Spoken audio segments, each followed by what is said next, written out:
माता गंगा की जय। हर हर गंगे।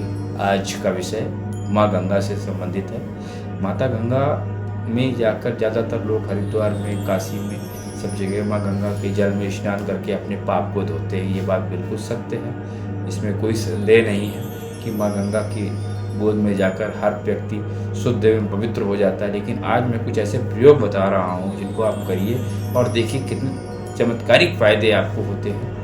कुछ प्रयोग बहुत अच्छे हैं जिनको मैं आपको बताऊंगा, जिनमें आप नहीं, कभी इन प्रयोगों को आपने कभी सुना भी नहीं होगा और कभी जानते भी नहीं होंगे। गंगा जी नहाना एक नॉर्मल बात है, लेकिन उनके महत्व को जानकर नहाना एक दूसरी बात है। जैसे सबसे पहला एक छोटा सा प्रयोग है, अमावस्या के दिन आप सभी लोग नहाते ही हैं गंगा जी, तो गंगा जल में कमर तक खड़े हो जाइए और स्नान करने के एक डुबकी मार दीजिए। और जैसे ही आप नाक बंद करके डुबकी मारते हैं, उस समय आप केवल 11 बार डुबकी मारे मारे ओम नमः शिवाय, ओम नमः शिवाय, ओम नमः शिवाय इस मंत्र का जाप करते हैं तो आप बिल्कुल आश्चर्यचकित हो जाएंगे।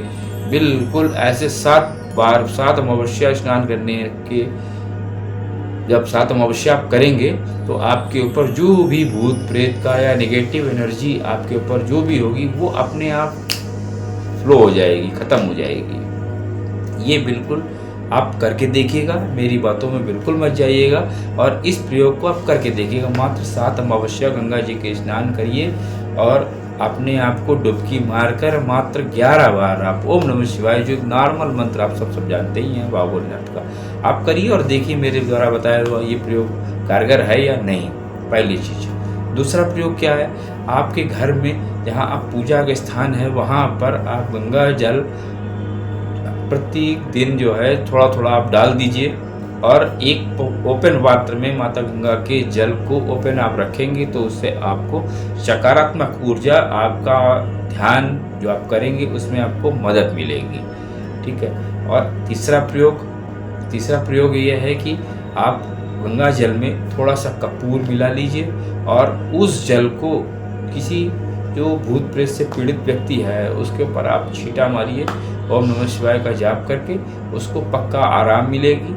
और थोड़ा कपूर वाला जल से छींटा मारिए और प्लस जो नॉर्मल गंगा जल है उसको आप पीने की दीजिए तो उसको दिन पर दिन राहत मिलेगी। साथ में जो है बहुत चीज़ें आपकी गंगा जी के जल में गुणवत्ता है, आप उनको आयुर्वेदिक मैं बात नहीं करता, मैं अपनी बात कर रहा हूँ जो आप आध्यात्मिक माँ गंगा के फ़ायदे हैं। और बाकी तो आप सब जानते ही हैं कि पूर्णिमा के दिन भी गंगा तट की बड़े महत्ता है, लेकिन अमावस्या का तिथि मैंने इसलिए चूज़ किया क्योंकि ये नेगेटिव एनर्जी है इससे बहुत ज़्यादा आदमी पीड़ित रहता है। इसके विषय में कुछ जानता भी नहीं है और जान भी नहीं सकता है क्योंकि वे अंदर से सब काम करते रहते हैं और मनुष्य विभिन्न तरीके से पीड़ित होता रहता है। अगर आपको कोई भी बीमारी है तब भी आप जो है बाबा भोलेनाथ से प्रार्थना करिए और पूर्णिमा और अमावस्या के दिन गंगा स्नान करिए।